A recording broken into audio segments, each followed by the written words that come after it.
नमस्कार माझ्या अंगणवाडी सेविका मदतनीस भगिनीनो, मी परत वसीमा काजी तुमच्यासाठी घेऊन आलेले नवीन माहिती, नवीन घडामोडी आणि तुम्हाला खरी माहिती वसीमा काजी अंगणवाडी या चॅनलवर भेटते। तायांनो, ज्या ताया ह्या चॅनलवर नवीन आहेत त्यांनी बाजूचं बटन दाबून सबस्क्राइब करा। मी तुम्हाला प्रत्येक शनिवारी व्हिडिओ टाकते, नवीन माहिती देते। मी तुमचे जे कमेंट असतात व्हिडिओवर ते वाचत असते सगळे, त्याच्यावर मी तुमचे उत्तर देते। आता माझ्या काही तायांनी मला फोन पण केला, व्हॉट्सअप पण केला, ग्रुपला जॉईंट होत आहेत। 1000 महिलांच्या वरी महाराष्ट्रातून प्रत्येक जिल्ह्यातून ग्रुपला जॉईंट झालेले आहेत। तुम्ही पण जॉईन करा, कारण काही जर माहिती असली तर PDF वगैरे सारखाच व्हिडिओ बनवणे मला तरी शक्य नाही। मी फक्त शनिवारीच व्हिडिओ बनवते, हे तुम्हाला सगळ्यांना माहिती आहे। पण माहिती आठवड्याभराची देते आणि खरी माहिती देते आणि तुमच्यासाठी वेळातून वेळ काढते आणि तुम्ही माझा व्हिडिओ बघण्यासाठी म्हणजेच आपला व्हिडिओ बघण्यासाठी वेळातून वेळ काढता, म्हणून मला पण मज्जा येते आणि तुम्हाला पण ऐकायला व्हिडिओ बरं वाटतं। तर माझ्या तायांनो, आज मी तुम्हाला जी माहिती देणार आहे ती 2-3 मुद्द्यावर आहे।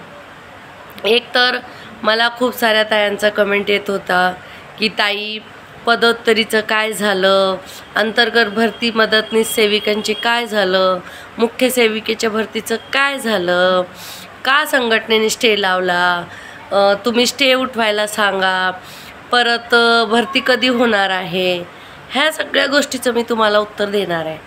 पण प्रत्येकाने व्हिडिओ तर कमीत कमी आपल्या ग्रुपमध्ये शेअर करावा, म्हणजे आपल्या भगिनींना माहिती भेटलीच पाहिजे का नाही, अंगणवाडी कर्मचाऱ्यांना सगळ्यांना पूर्ण महाराष्ट्रातून। मला तायांनो तुम्हाला एक सांगायचं आहे की 10 वर्ष झालं आपले कोणतीही मुख्य सेविकेची भरती झालेली नाही, बरोबर आहे। त्याच्यानंतर आमच्याकडे मुंबईला खास करून, मला ग्रामीण भागातलं अजून नाही समजलं, मी प्रयत्न केला, 2-3 जणींना बोलले पण त्यांना व्यवस्थित माहिती देता आली नाही, तर मी अजून प्रयत्न करणार आहे, त्यांच्याशी बोलणार आहे। आणि जर तुम्ही ग्रामीण भागात असाल, तुम्हाला माहिती असेल तर मागच्या वेळेस भरती कधी झाली, कोणत्या काळात झाली, कोणतं इसवीसन होते, तुम्हाला आठवत असेल तर कमेंटमध्ये नक्की लिहा। 10 वर्ष झालं भरती झालेली नाही। आपल्या प्रत्येक प्रकल्पामध्ये 2 किंवा 3च मुख्य सेविका आहेत। आपल्या सगळ्या शिकलेल्या, सवरलेल्या, अनुभवी महिला अशाच बसलेल्या आहेत, त्यांची लायकी आहे मुख्य सेविका व्हायची, पण भरतीच नाही झाली तर कशी आणि घेणार। आणि 2 वर्ष आधी मदतनीसची भरती झाली, तेव्हा त्यांनी एक अट ठेवली होती, 12वी किंवा 15वी पास मदतनीस घेतली। त्याच्या मागचा उद्देश असं होतं, जेव्हा माझं चर्चा झाली ऑफिसबरोबर, तर त्यांनी सांगितलं की आता खूप साऱ्या म्हणजे सेविका रिटायर होत आहेत, काही सोडून गेलेले आहेत काही कारणामुळे, असं तर रिक्त पद जे आहेत ते आम्ही मदतनीसमधून अंतर्गत भरती घेणार आहोत। तर ती अंतर्गत भरती घेणार, पण त्या मदतनीस कमीत कमी ज्या जुन्या आहेत त्यांना अनुभव आहे, पण शिक्षण 10वीच आहे। खूप साऱ्या आपल्या मदतनीस 7वी पास होत्या, पण त्यांनी प्रयत्न करून 10वीपर्यंत कशा तरी पोहोचल्या, परीक्षा दिल्या, पास झाल्या। तर जुन्या मदतनीससाठी अशा अटी आहेत की त्यांनी 10वी पास आणि त्यांचा अनुभव। नव्या मदतनीस ह्या जास्ती शिकलेल्या आहेत, 12वी किंवा 15वी, पण त्यांना अजून 3 वर्षाचा अनुभव नाही। 2 वर्ष आधी भरती झालेली आहे मदतनीसची। आता मदतनीसमधून सेविका घ्यायच्या होत्या, तर आमच्या प्रकल्पात जेवढ्या जागा रिकाम्या होत्या त्याच्यामध्ये जुन्या ज्या मदतनीस आहेत त्यांना अशी अट होती की त्या 10वी पास झाल्याच पाहिजे, तर त्यांनी 10वी पास केलेली आहे आणि महाराष्ट्र बोर्ड पाहिजे, मराठी भाषा पाहिजे, अशा अटी होत्या। त्या अटी त्यांनी पार करून कशा तरी आमच्या इकडच्या मदतनीस पास झालेल्या आहेत, पण ते पास होऊस तर त्यांचं वय निघून गेलं। वयाच्या अटींनी 45 घेतलेले आहेत। 45च्या आतमधूनच मदतनीसमधून सेविका घेणार आणि ज्या जुन्या आहेत त्यांचं 50च्या वरी तरी वय झालेलं आहे। आणि तुम्हाला सांगायचं झालं तर दुसऱ्या ज्या नवीन आहेत त्यांचे 3 वर्ष अजून पूर्ण झाले नाहीत पण 12वे आहेत. तर आधी जुन्या मदतनीसमधून 45च्या आत असणाऱ्या त्यांना आधी चान्स भेटणार आहे, त्या सेविका होणार आहेत. मग उरली जागा तर नवीन मदतनीसना अनुभवावरून घेणार आहेत. याच्यामध्ये तर बाहेरची लोक घेणार नाहीत, कारण मदतनीसमधूनच सेविकाची भरती होणार आहे. आणि मुख्य सेविकेच्या अशा अटी आहेत की 50% बाहेरून आणि 50% सेविकामधून भरती होणार आहे. तर आमची अशी मागणी आहे की 100% आमच्या सेविकामधूनच भरती करा. ती आमची कोणतीही सेविका होऊ द्या आणि तिला वयाची अट ठेवू नका आणि मदतनीसला सुद्धा वयाची अट ठेवू नका. 50च्या वरी जरी वय झालं तर त्यांचा अनुभव आहे. आणि आता किती आपली रिटायरमेंट किती झाले, आता 60 होतं, आता 65 केलं आहे. तर 65 म्हणजे 50 जरी असलं तर त्या 15 वर्ष नोकरी करू शकतात ना, मग त्यांना घ्या. बरोबर आहे. आणि तुम्हाला स्पष्टपणे सांगते, मला 10 वेळेस प्रश्न विचारला तुम्ही, तर मी तुम्हाला सांगते मला प्रश्न विचारणारे लोक आवडतात, कारण प्रश्न विचारला. मी आज यूट्यूबवर बोलते, मी व्हिडिओ केला आहे म्हणून मला विचारतात ना. जर मी व्हिडिओच बनवला नसता तर कशाला विचारलं असतं. बरोबर आहे. मी तुम्हाला 10 वेळेस सांगितलं की मागचे 4 महिने झाले मी संघटनेचं पद घेतलेलं आहे. मी महाराष्ट्र राज्य अंगणवाडी कर्मचारी संघटना, ज्याचे अध्यक्ष M.A. पाटील आहेत, ज्याचे सरचिटणीस आमचे ब्रिजपाल सर नेताजी आहेत आणि कार्याध्यक्ष सूर्यमणी गायकवाड आहेत.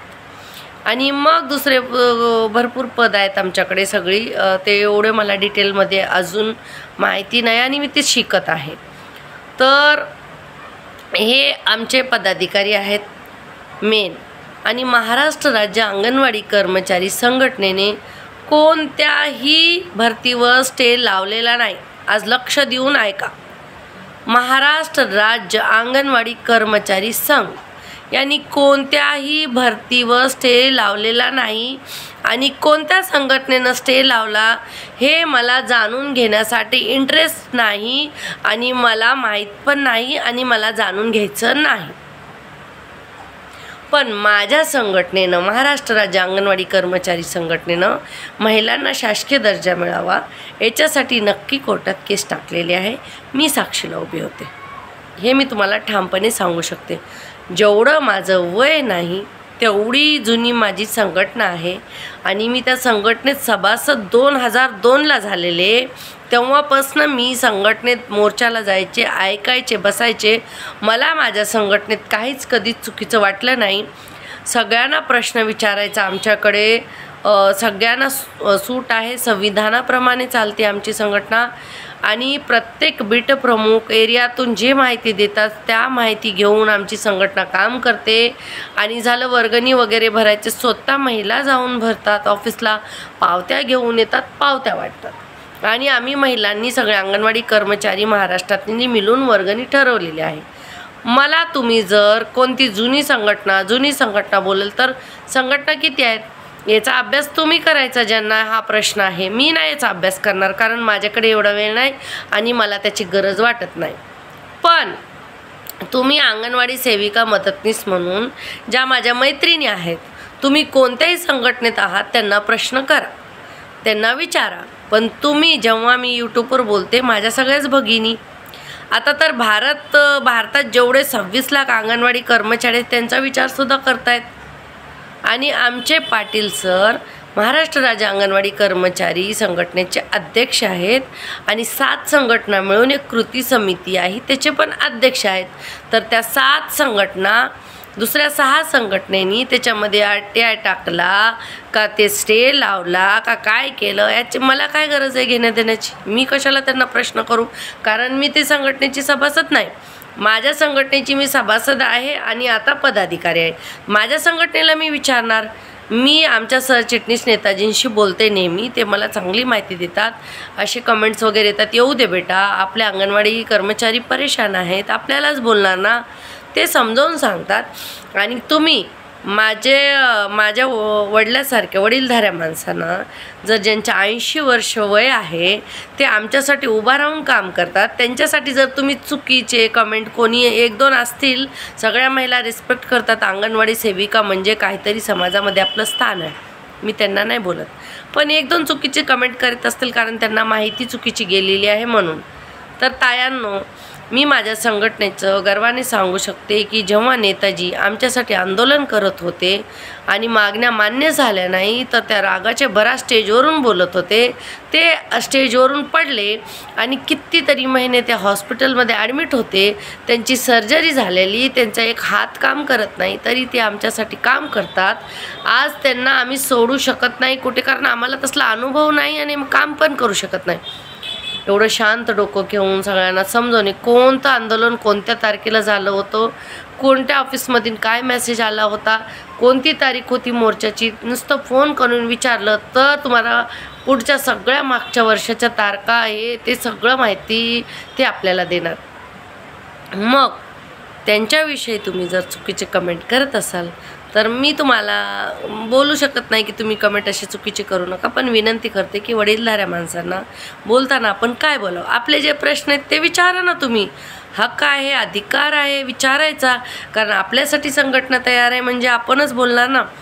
पण चुकीचे कमेंट करायच्या वेळी विचार करावा, फोन करायचं, विचारायचं तुमच्या संघटनेच्या प्रतिनिधीला. आता मला काही महिलांचा प्रश्न होता की तो आहे संघटनेचे पदाधिकारी असं बोलतात, तसं बोलतायत, असं तसं. तर तायांनो, तुम्ही त्यांना प्रश्न विचारायचा. तुम्ही सभासद झालात ना, मग त्यांना प्रश्न विचारा, मी कोणत्या संघटनेची सभासद आहे, तुमच्याकडे पावती आहे का, ती संघटनेचं नाव वाचा तुम्ही, आणि त्या संघटनेनं स्टे लावलं आहे का त्या संघटनेला विचारा. आता कितीतरी संघटना निघालेल्या आहेत, तर काय सगळ्या संघटनेचा आम्ही काय ठेका घेऊन ठेवला आहे का मी की त्यांच्या प्रश्नाची उत्तरं द्यायला. मी त्याची बांधील नाही आहे आणि मी त्याचे उत्तर कसे देऊ, मला काय माहीत आहे का दुसऱ्या संघटना मला का सांगतील. तुमच्यासाठी मी प्रश्न विचारते व्हिडिओवरून, कारण माझ्या सगळ्याच अंगणवाडी सेविका मदतनीस व्हिडिओ बघतात. कोणत्या संघटनेनं स्टे लावला, का लावला, काय कारण होतं, हे मी सुद्धा त्यांना प्रश्न विचारते, तुम्हीच नाही. कारण आपल्या ज्या जुन्या सेविका आहेत त्यांना अनुभव आहे, शिक्षण कमी आहे, पण त्यांचं वय निघून जाते. आणि ज्या नवीन आपल्या मदतनीस आहेत, सेविका आहेत, त्यांचं वय बरोबर आहे, त्यांचं शिक्षण जास्त आहे, पण त्यांचा अनुभव कमी आहे. तर इथे कोणी दोन्ही गोष्टी बॅलन्स केल्या पाहिजेत. तर आमच्या ज्या 7वी पास महिला होत्या मदतनीस, त्या आता सेविकेसाठी 10वी पास केलेल्या आहेत आणि त्यांना घेतलेलं आहे. आता जी लिस्ट आली त्याच्यामध्ये त्या 10वी पास केलेल्या मदतनीसांना सुद्धा घेतलं आहे, ज्या 7वी पास होत्या आधी, त्यांच्या अनुभवावरून, आणि त्यांनी करून दाखवलं. मग मुख्य सेविकेच्या काय अटी आहेत, मला तर कधी व्हायचं नाही म्हणून मी त्या भानगडीत पडत नाही. मला अजिबात व्हायचं नाही व्हायचं मला. तर असं आहे तायांनो.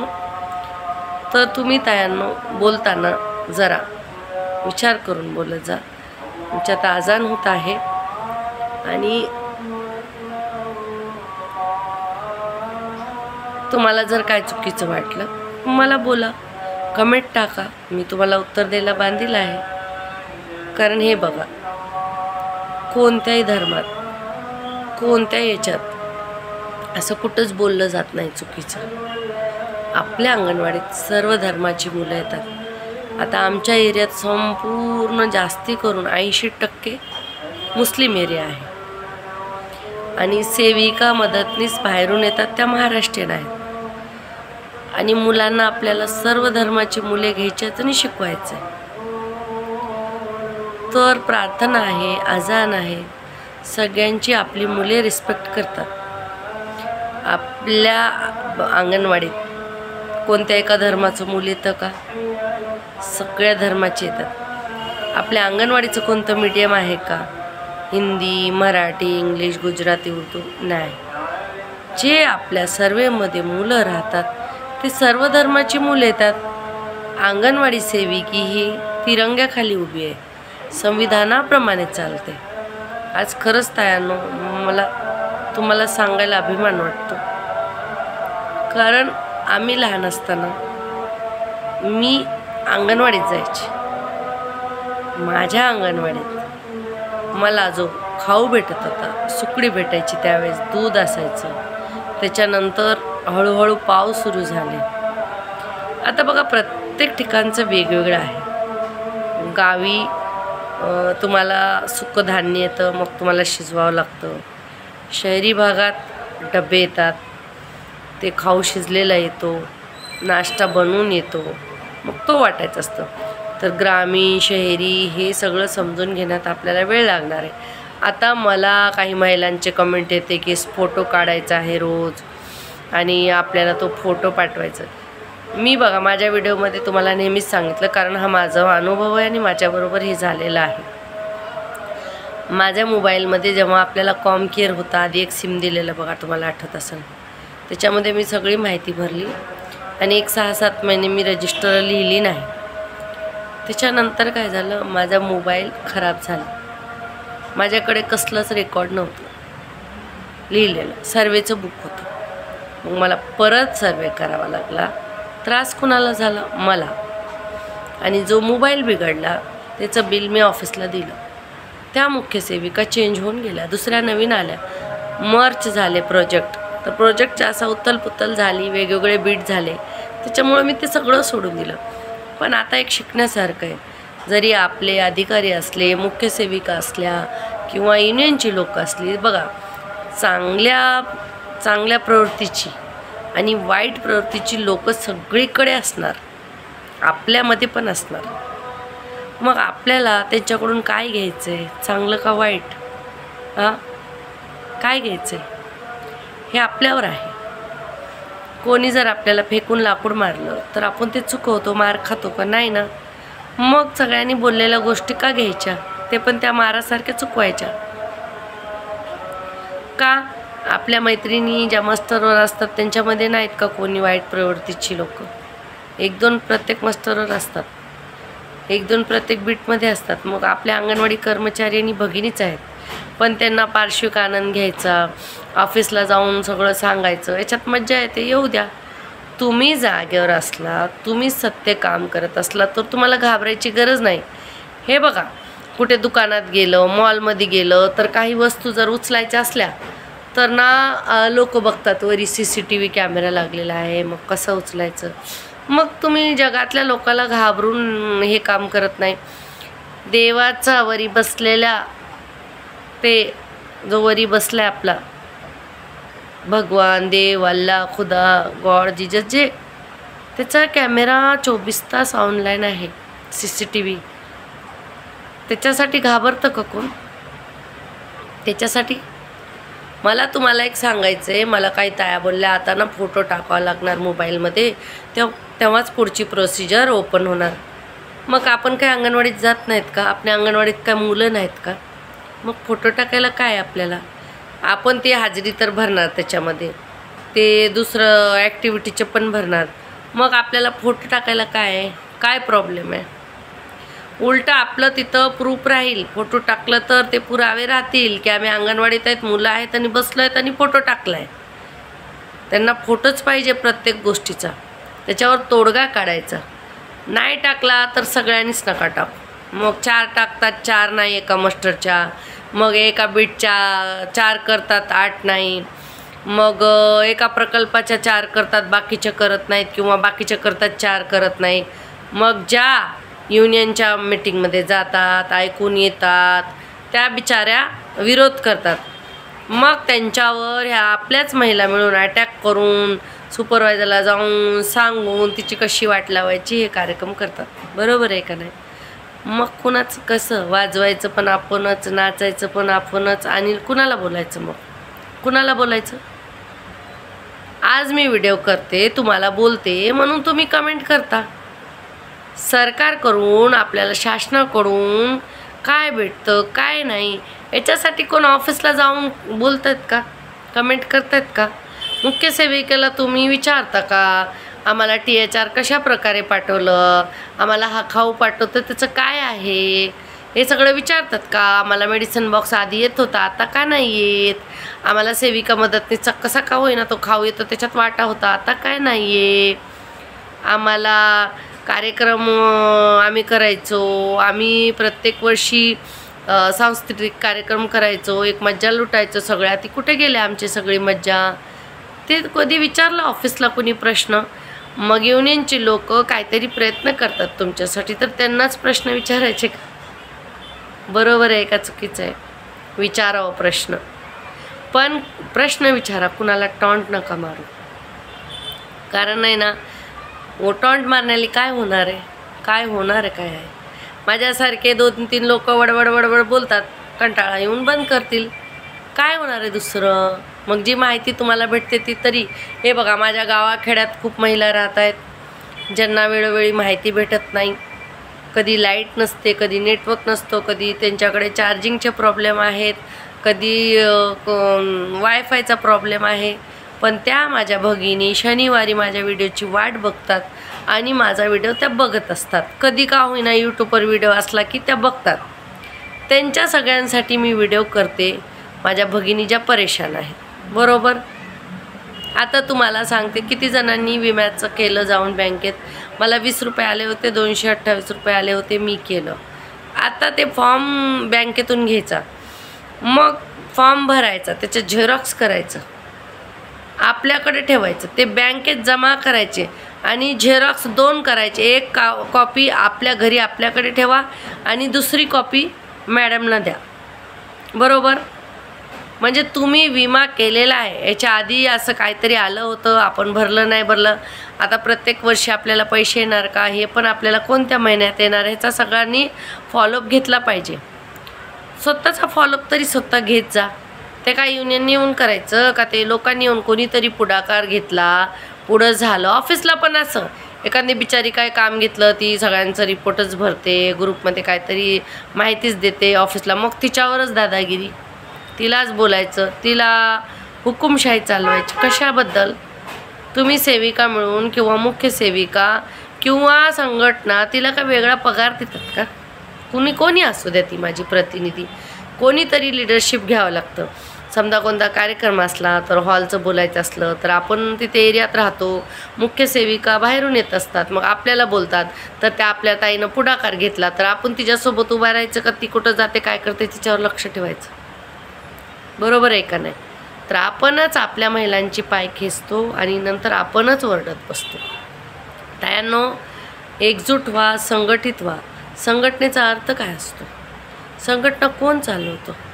आणि सगळ्यात आधी तुम्हाला संघटनेविषयी सांगते, जर कुणावर तुमचा भरवसा नसेल तर ती कसलीही संघटना असू द्या, कसली ऑफिस असू द्या, कसली सुपरवायझर असू द्या, कसली मैत्रीण असू द्या, जर भरवसा नाही तर काही होणार नाही. तुम्ही डॉक्टरकडे जाता, तुम्ही आजारी आहेत, मग डॉक्टर काय करतो? तुम्हाला गोळ्या बांधून देतो. मग तुम्ही घरी येता, त्याच्यात पिवळी गोळी असते, कधी लाल असते, कधी तांबडी असते, कधी व्हाईट असते, पांढरी, अशा कलरच्या, कधी निळे असते गोळ्या असतात. मग तुम्हाला सांगितलं असतं हे 3 खुराक 3 वेळेस खा. मग तुम्ही डॉक्टरला प्रश्न का नाही करत की ह्याच्यात हा कलरची गोळी का आहे, ब्लू कलरची तुम्ही निळी गोळी का टाकली, ही कॅप्सूल मला ह्या कलरची का दिली, हे विचारलं डॉक्टरला? का नाही विचारलं? तुमचा डॉक्टरवर भरोसा आहे, तर तुमचा संघटनेवर पण तसाच भरोसा असला पाहिजे की काहीतरी त्यांनी आपल्याला माहिती दिली. सांगते म्हणजे त्यांनी असं सगळं रिसर्च केलेलं असतं, सर्वे केलेलं असतं. काय संघटना काढली म्हणजे लोक काय येड्यासारखी येऊन बसतात असं नाही. आणि मग त्या संघटनेला परमिशन कोण देतं, त्यांना रजिस्ट्रेशन कोण करतं? जर ते टाईमपास करत असतील, मग सरकार त्यांच्या हातात GR कसं देतं? मग संघटना कधी ऑफिसच्या आधी संघटना का माहिती पाठवते? याच्यावर थोडा तुम्ही विचार करायचा. कोणी काय बोललं ना, हे बघा बोलणाऱ्याची 1000 तोंड आहेत. लिहून लेखी काय आलं का तुमच्याकडे ते बघायचं. PDF कोणत्या संघटनेची येते, कोणती संघटना काम करते, काय करते. आता संघटनेमध्ये पण खूप पदाधिकारी एक खूप विचित्र स्वभावाचे असतात. संघटनेत पण सगळ्याच्या पुढे असणार ते लोक. ऑफिसला मॅडमच्या पण सगळ्यात पुढे, काम कुणाचंच काय नाही करणार. खरंच जर समस्या असल्या आपल्या महिलाच्या, अंगणवाडीच्या वेळात येऊन अंगणवाडीची कामं करून त्याच्यानंतर तिला त्रास देत असेल कोणी, तर मग बोला. शक्यतो मला असं वाटत नाही की काम अंगणवाडीची व्यवस्थित केल्यावर मुख्य सेविका का तुम्हाला घरची कामं लावतात का? लावतात घरची कामं बोलून. असं कुठे असले कुठं तर मला तुम्ही कमेंट करा आणि त्या मुख्य सेविकाचा नंबर पाठवा. मग मी विचारते की तुम्ही घरची कामं, भांडी धुवायला, कपडे धुवायला, तुमची घरची कामं करायला का बोलवता. अंगणवाडीच्या वेळेत अंगणवाडीचे काम आपल्याला लावणे मुख्य सेविकेची नोकरी आहे, हे लक्षात ठेवा. त्यांना कामच ते असतं. जसं आपण आपल्या मदतनीसला काम लावतो तशा आपल्या मदतनीस जुन्या असल्यामुळे सासूबाई आहेत आपल्या, आणि मुख्य सेविका एक सासूबाई आहे, आणि नवीन आल्या त्या आपल्या लेकी आहेत. तर हे नातं सगळं आपलंच आहे. स्त्रियांनी स्त्रियांबरोबर कसे वागावं. एक तर बघा, मदतनीस पण स्त्री आहे, आपण पण स्त्री आहे, मुख्य सेविका पण स्त्री आहे. तर स्त्रियांचे दुःख स्त्रियांना माहीत असतात ना. मग कोणती मुख्य सेविका खूप चांगली असते, ती कधी महिलांचे प्रॉब्लेम समजून घेते. कुणाला वाटतं काम करावं, पण ती स्वतः पण काम करत असते. तर सगळ्यांचे स्वभाव वेगवेगळे असणार, पण कामाचं पद्धत एकच असणार. का कोणत्या सेविकेने तुम्हाला कामाच्या व्यतिरिक्त रजिस्टर काय माहिती कुठून लिहायला सांगितली, कुणाची बळजबरीने कामं आणून लादली, तुम्हाला घरी गेल्यावर सुद्धा कामं दिली, तर तिथं तुम्ही नक्की आवाज उठवायचा, संघटनेला सांगायचं की आम्ही घरी 8ला जेवण करतो तर आम्हाला हे करतात. मीच नेहमी सांगते, जिथं तुमचे पैसे येतात ते अर्ध्या रात्री माहिती मागितली तरी द्या, कारण आपण पैशासाठी काम करतो, हे सत्य आहे. जर कोणी बोलत असेल माझा छंद आहे, मला हॉबी आहे, तर हे मी नाही मान्य करणार. कारण आपण सगळी पैशासाठी, आज महागाई एवढी वाढली, एकट्या नवऱ्याने कमवून जमत नाही. आणि अंगणवाडीत तर खूप परितक्वा, विधवा, कुमारिका मुली अशा नोकरी करतात. त्यांना तर त्यांची घरं चालवावीच लागतात. मग पगारसाठीच काम करतो का नाही सगळे. तुम्ही विचार करा. मला काही बोलतात आम्हाला एवढं काम लादलं, आम्हाला सेवा द्यायला लावतात. तर तुम्ही ज्यांनी आपल्याला शिक्षणाची संधी केली, डॉक्टर बाबासाहेब आंबेडकरांचा इतिहास वाचा. आता मी एक व्हिडिओ ऐकला होता, नक्की मला त्या स्पीकरचं म्हणजे व्हिडिओ बनवण्याचं नाव नाही आठवत. अमेरिकेला एक असं ग्राउंड तयार केलं आहे, त्याच्यामध्ये त्यांना 6 महान व्यक्तींचे फोटो लावायचे, 6. तर आत्तापर्यंत त्यांना फक्त एकच व्यक्ती मिळाली, ती कोण, डॉक्टर बाबासाहेब आंबेडकर. का? त्यांचं सोशल वर्क बघा. फक्त आपल्यासाठी त्यांनी पूर्ण आयुष्य झोकून दिलं. मी फक्त भारतातली गोष्ट नाही बोलत, मी पूर्ण काय बोलतात तुम्ही, दुनियामधली पूर्ण जगातली गोष्ट सांगते तुम्हाला. पूर्ण जगात फक्त 6 लोक अशी महान होऊन गेलेली आहेत, त्यांना 6 लोकांचेच फोटो लावायचे आहेत. त्याच्यामध्ये फक्त एकच फोटो अजून सापडला आहे, तो म्हणजे डॉक्टर बाबासाहेब आंबेडकरांचा. ते जगात महान होते, फक्त आपल्या देशात आणि महाराष्ट्रात नव्हते. तर आपण तर महाराष्ट्रात शाहू फुल्यांचा महाराष्ट्र आहे हो हा, बरोबर आहे का नाही.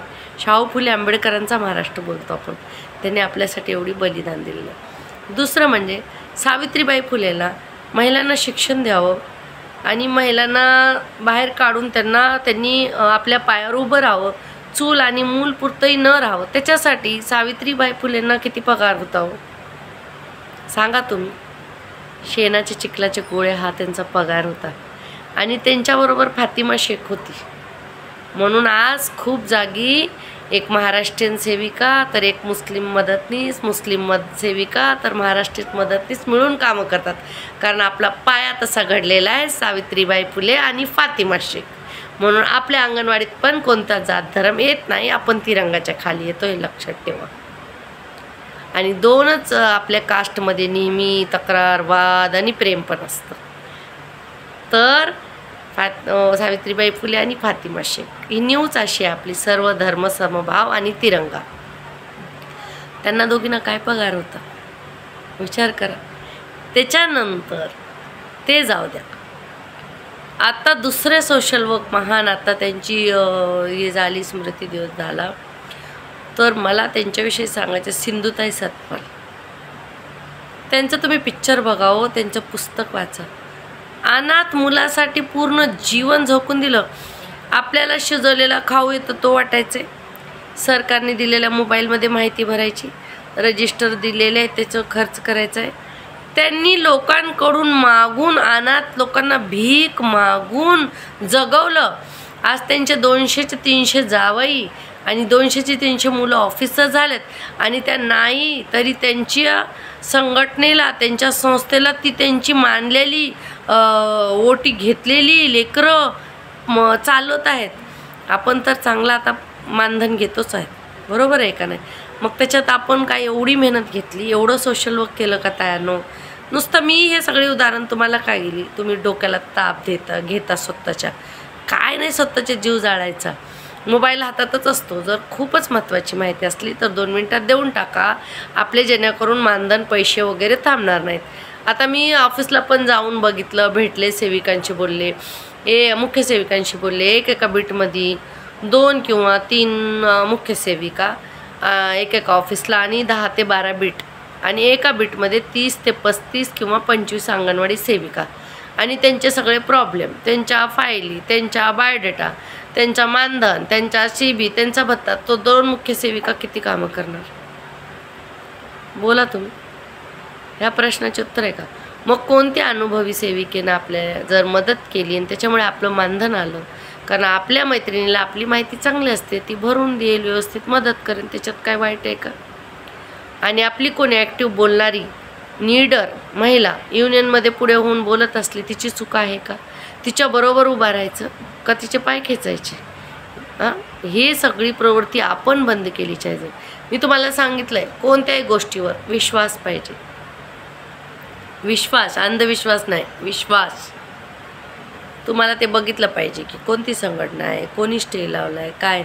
मला माझ्या संघटनेचा तर खूपच गर्व आहे. मला एवढं शिकायला भेटले. आज मी तुमच्यासमोर बसून एवढं व्यवस्थित शांतपणे का बोलते, कारण माझा आत्मा तृप्त आहे. मी रात्री पडले की मला लगेच झोप येते, कारण मी अंगणवाडीत जाऊन आलेले असते, त्या लहान बाळांबरोबर बसलेले असते. मी काय त्यांना शिकवणार, त्यांनी मला किती शिकवलेलं असतं. ती लहान छोटी बाळं असतात, पटापट तोंडावर बोलतात.